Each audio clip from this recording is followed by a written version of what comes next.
दुर्योधन का ननिहाल पहले गंधार कहलाता था, अब उसको अफगानिस्तान कहते हैं। पंडित नंदराम टिक्कू वहां प्रधानमंत्री थे, लेकिन वहां हिंदू जैन बौद्ध सिख खत्म हो गए। राजा रणजीत सिंह पंजाब के राजा थे, बाद में पंजाब के दो टुकड़े हुए। जो पंजाब भारत का हिस्सा है वहां तो हिंदू जैन बौद्ध सिख हैं, लेकिन जो पंजाब पाकिस्तान बन गया वहां हिंदू जैन बौद्ध सिख खत्म हो गए। राजा शशांक बंगाल के राजा थे, बाद में बंगाल के दो टुकड़े हुए। जो बंगाल भारत के पास है वहां तो हिंदू जैन बौद्ध सिख हैं, लेकिन जो बंगाल बांग्लादेश बन गया वहां हिंदू जैन बौद्ध सिख लगभग खत्म हो चुके।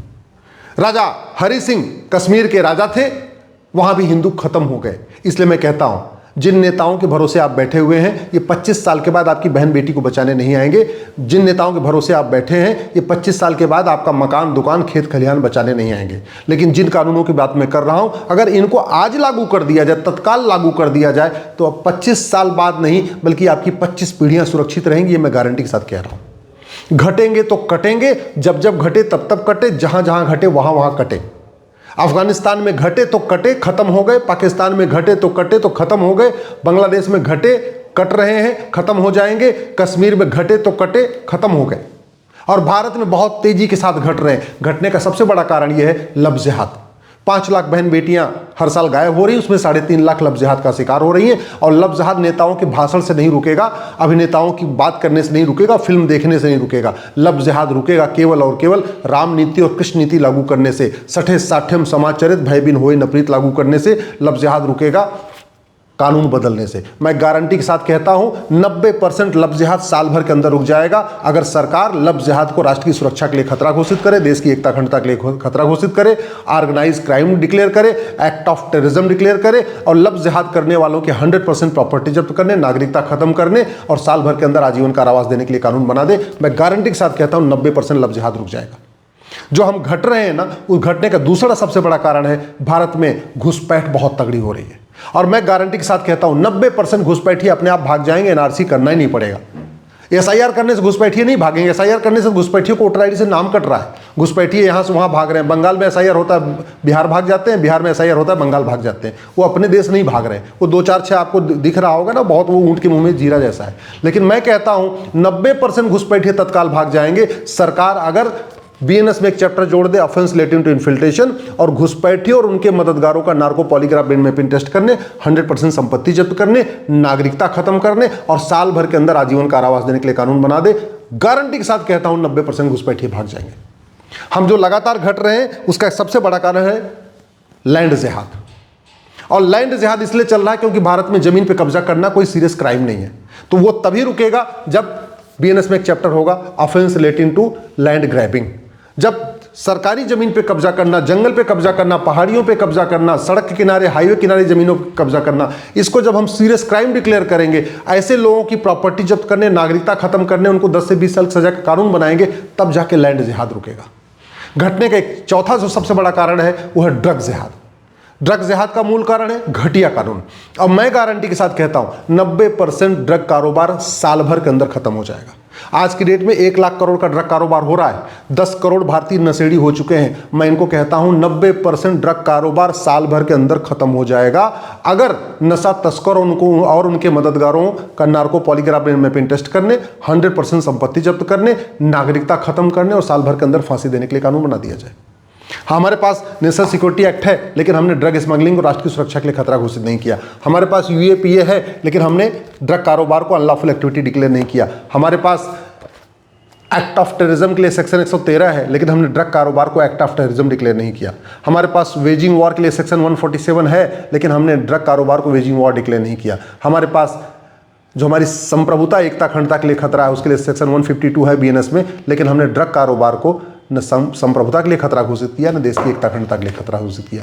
जब तक कठोर कानून नहीं बनेगा, जब तक राम नीति लागू नहीं होगी, भय बिन होए न प्रीत, जब तक कृष्ण नीति लागू नहीं होगी, सठे साठ्यम समाचरित, जब तक चाणक्य नीति लागू नहीं होगी, जब तक कठोर कानून नहीं बनेगा, तब तक ड्रग कारोबार नहीं रुकेगा। और ड्रग कारोबार नहीं रुकेगा, नपुंसकता बढ़ेगी, बांझपन बढ़ेगी, हमारे बच्चे नशेड़ी हो जाएंगे और भारत बर्बाद हो जाएगा।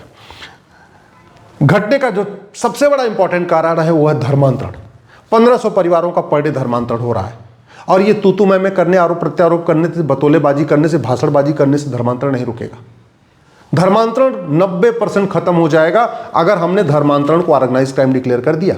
ऑर्गेनाइज क्राइम के लिए सेक्शन 113 है बीएनएस में, सेक्शन 111 है, लेकिन हमने उसमें ऑर्गेनाइज क्राइम को कन्वर्जन को ऑर्गेनाइज क्राइम डिक्लेयर नहीं किया, हमने कन्वर्जन को एक्ट ऑफ टेररिज्म डिक्लेयर नहीं किया, हमने कन्वर्जन को अनलॉफुल एक्टिविटी डिक्लेयर नहीं किया, हमने कन्वर्जन को नेशनल सिक्योरिटी के लिए थ्रेट डिक्लेयर नहीं किया, हमने कन्वर्जन कन्वर्जन कराने वालों की 100% प्रॉपर्टी जब्त करने, नागरिकता खत्म करने, साल भर के अंदर आजीवन कारावास देने के लिए कानून बनाया नहीं, हमने कन्वर्जन कराने वालों की को फटाफट सजा मिले, हर जिले में एक स्पेशल कोर्ट बनाई जाए जहां पे कन्वर्जन करने वालों का मुकदमा सबसे टॉप प्रायोरिटी पे डिसाइड किया जाए, ऐसी कोई व्यवस्था किया नहीं तो 1500 परिवारों का पर डे धर्मांतरण हो रहा है। एक परिवार में 7 आदमी मान के चलिए तो हर पर डे 10,000 हिंदुओं का धर्मांतरण हो रहा है, यानी साल में 40 लाख हिंदुओं का धर्मांतरण हो रहा है। इसलिए हम लगातार घट रहे हैं और घटेंगे तो कटेंगे।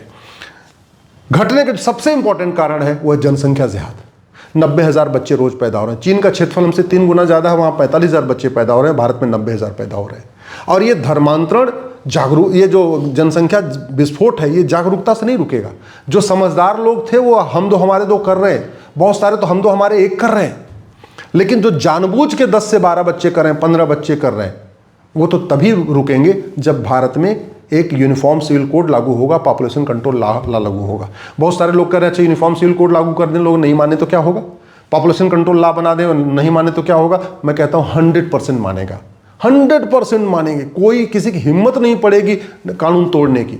बस केवल और केवल पॉपुलेशन कंट्रोल ला को सिटीजनशिप से जोड़ दिया जाए कि जो हम दो हमारे दो मानेगा वो भारत का नागरिक कहलाएगा, जो हम दो हमारे दो नहीं मानेगा उसकी नागरिकता खत्म। नागरिकता खत्म का मतलब आधार खत्म, राशन कार्ड खत्म, ड्राइविंग लाइसेंस खत्म, बर्थ सर्टिफिकेट खत्म, वोटर आईडी खत्म, बिजली का कनेक्शन खत्म, पानी का कनेक्शन कट। चीन जैसा कानून बनाएंगे 100% हमारा कानून सफल होगा। घटिया कानून बनाएंगे तो लोग कानून तोड़ेंगे, बड़ी सीधी सी बात है। तो अगर कोई लोग कानून को नहीं मान रहे हैं तो उसमें लोगों की गलती नहीं, मैं तो कहता हूं कानून की गलती है। हमने कानून ऐसे नहीं बनाया कि लोग माने। आखिर सिंगापुर में लोग कानून क्यों मानते हैं, चीन में लोग कानून क्यों मानते हैं, जापान में कानून क्यों मानते हैं, हम भारत वाले कानून क्यों तोड़ते हैं? क्योंकि एक तो कानून घटिया होता है, ऊपर से न्यायिक व्यवस्था सड़ी हुई है, मुकदमा 20-30 साल 40 साल चलता रहता है। और इस देश में एक कानून बनाते समय ये भी लिखना पड़ेगा 3 बच्चे तक तो नागरिकता खत्म होगी, तीसरे बच्चे पे, और चौथा किया तो 10 साल के लिए जेल में भी डाल देंगे। जब ये व्यवस्था होगी तब जाके आराम से सब लोग मानेंगे। अब आप कह रहे होंगे नहीं डेमोक्रेसी में ऐसे क्यों नहीं हो सकता। डेमोक्रेसी में चुनाव चीन में भी होता है, चुनाव जापान में भी होता है, चुनाव सिंगापुर में भी होता है, वहां पे सब कानून बन रहे हैं, कठोर कानून बन रहे हैं। भारत में किसने रोका हुआ है? और अगर आपको लगता है कि नहीं कुछ लोग अराजकता फैलाएंगे तो भ्रष्टाचार खिलाफ कठोर कानून बनाइए। अगर आपको लगता है नहीं कुछ 100 परिवार है, पॉलिटिकल परिवार जो सड़क पर नंगा नाच करेंगे, तो उनको भगाने की भी इंतजाम करना पड़ेगा। भ्रष्टाचारियों के 100% संपत्ति जब्त करने, नागरिकता खत्म करने, आजीवन कारावास फांसी देने के लिए कानून बनाइए। ये 100 पॉलिटिकल परिवार जो भारत में अराजकता फैलाते हैं भारत छोड़ के भाग जाएंगे। भारत छोड़ के भाग जाएंगे, उसके बाद जो कानून बनाना हो बनाइए, लेकिन कानून तत्काल बनाना पड़ेगा। एक बात याद रखिएगा, चाहे वो आडवाणी जी हो, चाहे जेठमलानी जी थे, चाहे गुजराल साहब थे, चाहे मनमोहन सिंह जी, राज कपूर, पृथ्वीराज कपूर, मिल्खा सिंह, जितने भी थे, ये सब के सब अपना मकान, दुकान, खेत खलिहान छोड़ के सब कुछ भागे थे। अगर हमने कानूनों को तत्काल नहीं लागू किया तो 25 साल के बाद विकास नहीं होगा, विनाश होगा। लिख के रख लीजिए, महाविनाश होगा, महानरसंहार होगा 25 साल के बाद। ये मैं आपको डराने के लिए नहीं बता रहा हूं, ये पिछला इतिहास बता रहा है। अगर हम भारत को बचाना चाहते हैं, सुरक्षित भारत बनाना चाहते हैं, तो हमें लफ्ज़ जिहाद, लैंड जिहाद, ड्रग जिहाद, घुसपैठ जिहाद, धर्मांतरण जिहाद, जनसंख्या जिहाद के खिलाफ तत्काल कठोर कानून बनाना पड़ेगा। ऐसे नहीं कि एक कानून आज बना लिया, एक कानून अगले साल, फिर एक कानून फिर उसके अगले साल, फिर एक कानून अगले साल, ऐसे नहीं। ये 5-6 कानून तत्काल बनाने पड़ेंगे और नया कानून बनाने की भी जरूरत नहीं। मैं तो कहता हूं इसी बीएनएस में चैप्टर जोड़ दीजिए। घुसपैठ के लिए ऑफेंस रिलेटिंग टू इन्फिल्ट्रेशन नाम का नया चैप्टर जोड़ दीजिए। धर्मांतरण के लिए ऑफेंस रिलेटिंग टू कन्वर्जन एक नया चैप्टर जोड़ दीजिए। पॉपुलेशन के लिए offence relating to population explosion एक नया चैप्टर जोड़ दीजिए। ड्रग के लिए offence relating to drug smuggling नया चैप्टर जोड़ दीजिए। लफ्ज़ जिहाद के लिए ऑफेंस रिलेटिंग टू लफ्ज़ जिहाद एक नया चैप्टर जोड़ दीजिए। नया कानून नहीं बनाना, बहुत हो गए कानूनों का मकड़जाल, नया और नया कानून नहीं चाहिए। इसी बीएनएस को बदल के इसी में जोड़ने की जरूरत है। इसमें ऑर्गेनाइज क्राइम की धारा है, उसी में लफ्ज़ जिहाद, लैंड जिहाद, ड्रग जिहाद, घुसपैठ जिहाद, धर्मांतरण जिहाद को ऑर्गेनाइज क्राइम डिक्लेयर करना पड़ेगा। इसमें एक्ट ऑफ टेररिज्म के लिए सेक्शन 113 है, उसी में लफ्ज़ जिहाद, लैंड जिहाद, धर्मांतरण, घुसपैठ, जनसंख्या विस्फोट को एक्ट ऑफ टेररिज्म डिक्लेयर करना पड़ेगा। इसी में हमें जो हमारा राष्ट्र की सुरक्षा संप्रभुता के लिए खतरा 152 है, उसी में जो घोषित करना पड़ेगा लफ्ज़ जिहाद, लैंड जिहाद, ड्रग जिहाद, घुसपैठ, ये हमारा राष्ट्र की सुरक्षा के लिए खतरा है। इसी में सेक्शन 147 है वेजिंग वॉर, हमें लव जिहाद, लैंड जिहाद, धर्मांतरण, घुसपैठ को वेजिंग वॉर डिक्लेयर करना पड़े। नया कानून नहीं बना, इसी में ही हमको अमेंड करके, इसी को मॉडिफाई करके आराम से हम भारत को सुरक्षित बना सकते हैं। लेकिन कानून नहीं बनाया। तो याद रखिएगा, फिर से रिपीट कर रहा हूं, आज के नेता अभी 25 साल के बाद आपका मकान दुकान बचाने नहीं आएंगे, आपका खेत खलिहान बचाने नहीं आएंगे, आपकी बहन बेटी को बचाने नहीं आएंगे। आज जो मैं कानून कह रहा हूं, अगर तत्काल बना दिया गया, आपकी 25 पीढ़ियां सुरक्षित रहेंगी।